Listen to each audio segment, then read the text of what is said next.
welcome back to my channel. If you're new here, welcome. This is Boss Vision, where I share with you all beauty, fitness, hauls, and everything you need to know about making candles. In today's video, I'll be sharing with you all exactly how to start your own candle business.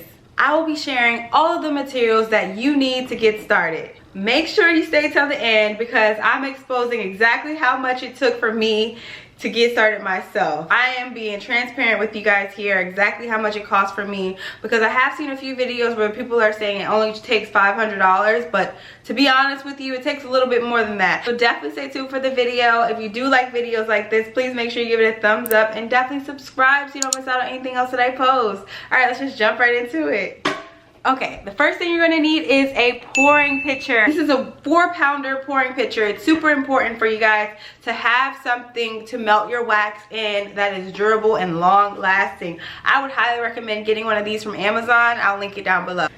The second thing you're gonna need is a vessel. You can use any vessel you want. I recommend these Libby jars from Candle Science. They're super cost effective. They're great starting out. The clear vessels are awesome just so that you have an insight into what your candles are gonna look like. And these nice black lids are a nice sleek touch, but this is definitely up to you. If you wanna start with these, I'll link them down below. I now use the Oxford jars. Yes, I love these Oxford jars. They're very popular. It's very hard to find them. These are the Oxford large jars. I get them from the Flaming Candle. I used to get them from Aztec Candle and Supplies, but they sold out. These are very popular, high in demand, and they do not come with a lid. It's super important to account for the fact that your lids are separate. So with my Oxford jars, I use the whitewash wooden lids. It has a really nice, sleek touch to it, and I definitely love the way that it looks. So I would say if you were gonna go with the Oxfords, you could try to use the whitewash lids. If you just want to get your feet wet into candle making, I would say go for a clear vessel because they're cost effective and it's good to start small and then build up as you get more orders, and then work your way up as people start buying your candles. Next, you'll need your wicks. Oh my gosh, yes, it's very vital to take a look at my candle wick testing video. I'll put the link right here. I show you a very easy method to test your wicks in your wax so that you're not wasting a whole bunch of wax and you're able to get an insight into which wicks work best. Next, you're gonna need some wax. This is the most fun part. You have to embark on the life of sampling. And some of us know how the fuck that feel to be trying shit and trying shit, trying shit and trying shit, don't work. Trying shit and trying shit, won't work. Trying shit and try, switch. I would say go to the Wooden Wick Co. They have a wax discovery kit that you could test all of these waxes, and they have free shipping, and it's like a $30 test, and you get so much wax. This really comes out to a great price at the end. I also made a video testing out these 3 waxes that they sent me. They sent me beeswax, they sent me coconut apricot cream, and virgin coconut soy. Next, you're gonna need fragrance oil. Yes, it's super fun to test out different fragrances, but you really need to be mindful of the fact that it's a slippery slope, you guys. You could be looking online, finding different fragrances, and then find yourself spending hundreds of dollars on just fragrance oil. That's not what you wanna do. Please start with the samples. Here's a good example. Aztec Candle Supply is amazing with their deal. If you get 5 1-ounce fragrance oils, they're only $5. So definitely start with Aztec Candle Supply. I'll link them down below as well for you guys. But here's an example of one of their amazing samples. Ice cream parlor. Oh my gosh, this smells heavenly. It smells just like ice cream, and you could definitely mix it with different fragrances to enhance it. And the best part about it is you only got 1 ounce, so you did not commit your life to just sample. So definitely start with samples of fragrance oils, and then once you fall in love with them, then you can order the larger amounts. Next, you're gonna need a hot glue gun. Super important, you guys. I know a lot of people use wick stickers and things like that, but I feel more comfortable just with a hot glue gun and glue sticks because they ensure that your wick is staying put. You don't have to worry about anything. That means that your clients can even use something like a candle warmer like I'm doing right here, and you don't have to worry about your wicks moving at all. So it's really great.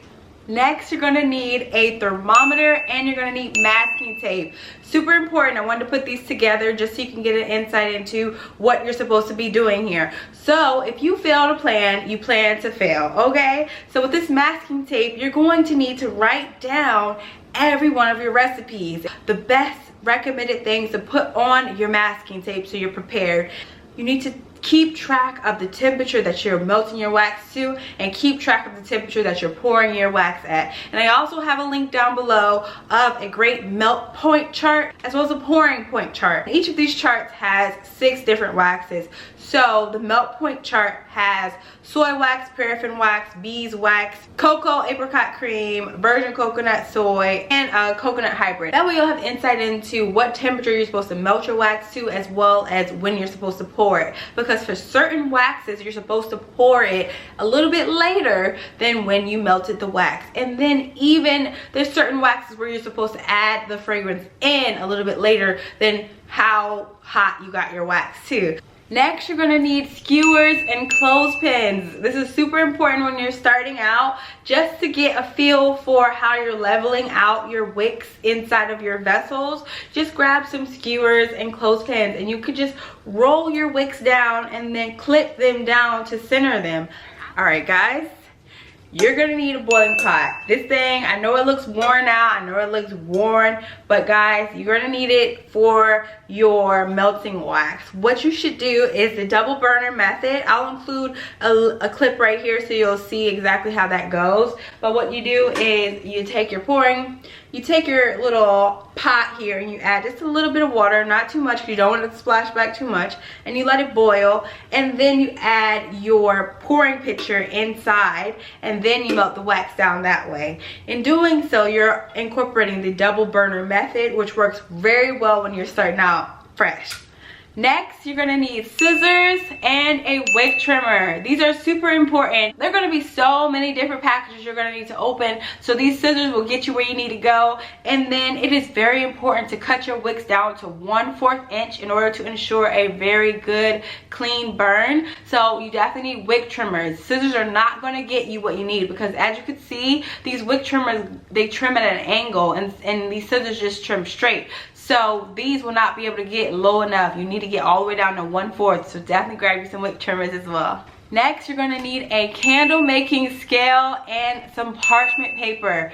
Yes, they actually make candle making scales. You can find these at Hobby Lobby. They're $11.99, and you know Hobby Lobby always has a 40% off coupon. So these are really inexpensive and very important, because as you can see, it gives you the precise amount of your wax or your fragrance oil. That number is super important to make sure you're getting the best hot throw possible, because you have to be mindful of how much fragrance oil you're putting in to your wax. So yeah, definitely get a candle making scale from Hobby Lobby. And then you'll need parchment paper for cleanup with your wax and your fragrance oil. You're also gonna need some gloves to make sure you're not getting any fragrance oil on your hands and not making a huge mess with your wax. You're also gonna need a candle making notebook as well as a Sharpie. In this, you'll be able to keep track of your recipes and your ideas as well as your inventory. If you want to do this online, I would definitely recommend using, you know, your Google Docs or your memo. That way you'll have it on hand all the time. But if you're like me and you just feel comfortable writing something down, you can always grab a notebook as well as a Sharpie. Last items you're gonna need is packaging. You'll need to register your business name as an LLC. You'll need labels, and you'll need brand stickers as well as candle care cards, and you'll need a printer if you're going to print yourself. So these items are more down the road once you feel comfortable with your recipes and confident with your brand.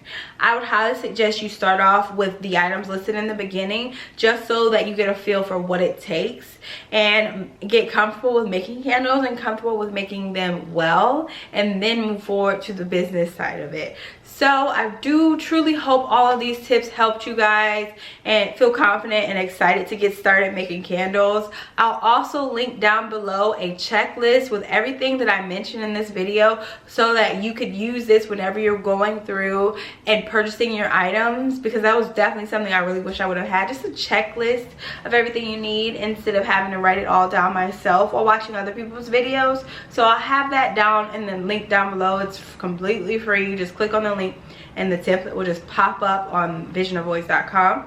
All right, so here's the moment you all have been waiting for. Yes, if you're like me, you always want to know how much other people spent to get started, you know.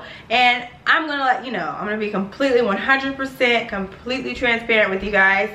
In total, it took me $1,589, so $1,500 and 89, $1,589. It was a lot, y'all. Okay, it was not any walk in the park. I know one girl said it's 500 bucks to get started. Yeah, it'd be easy. No, you have to account for the fact that shipping is almost 40 to 50% of your cost. Shipping is outrageous. I would buy a fragrance oil for $8 and the shipping would be $11. Just because of the distance from here to here, or how much it weighs. If your fragrance oil weighs 16 ounces, they're considering this half a pound. So they are charging accordingly. So just to be realistic with you, it's not a walk in the park. It's not an easy process. It cost me about $1,500 to get started, because I know you're probably looking at this video, you already got all your materials in line and you're like, I'm ready to go. Realistically, with the different types of waxes you're going to have to test, and the different types of wicks you're going to have to test, and different fragrances you have to see what smells good, and the vessels cost a lot as well, your price is just going to go up and up and up. For me, I made the mistake of ordering large size fragrance oils before I found out I love them. So that's definitely a #1 tip for me. Make sure you order the samples, okay? And then read the reviews. Be very research as much as you possibly can to prevent extra costs. And then definitely look in your area to see if see if there are any candle making supply stores nearby. That'll cut those shipping costs tremendously. For me, I live 10 minutes away from Candle Science, so in a perfect world, when they start accepting pickups, I'll definitely move into driving to Candle Science instead of getting the shipments, you know, shipped 10 minutes from here. So my tips would be to definitely use the candle melt point and fragrance points on visionofvoice.com. I'll link it down below. It gives you the melt point for 6 different waxes and the fragrance point for 6 different types of waxes. And that's super important when you're getting started, because you want to know exactly what gives you a hot throw. And in the beginning, I got all these materials together, and what didn't register to me is that you can make it wrong. Like, if you read their instructions, it can go wrong. So my guidelines on this chart are just giving you insight into what has gone right. To keep your home between 70 and 80 degrees when you're making candles, that room temperature can affect your smooth tops. It can affect the way that your candles cure, the speed at which your wax temperature drops. It's super important to be mindful of the temperature in your room in order to prevent any candle mistakes, any candle errors. Last tip, which I mentioned in my how to get a better hot throw video, is to cure your candles for 2 weeks.